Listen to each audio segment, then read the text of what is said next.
जब ये बात साधक ये बात सोचता है और सिद्ध पुरुष को अनुभव होता है, तभी तो कहीं को उसका बाल बांका नहीं कर पाता। बड़े बड़े विघ्न उसके साथ नाटक में देखो, लीला देखो, बड़े बड़े विघ्न भक्तों के साथ किए जाते हैं। कहीं कोई उनको गिरा पाए अपनी स्थिति से, वो बस इसी स्वरूप को देखते रहते हैं।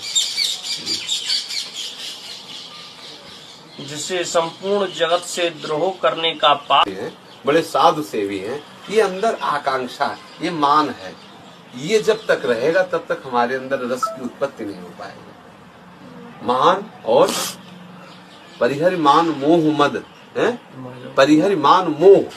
अब देखो मोह क्या है, शरीर और शरीर संबंधियों का, कि प्रभु आपकी सेवा भजन तो सब करें, लेकिन मेरी जो पत्नी है, मेरे जो बच्चे हैं, मेरा जो परिवार है, ये इसको कष्ट नहीं होना चाहिए।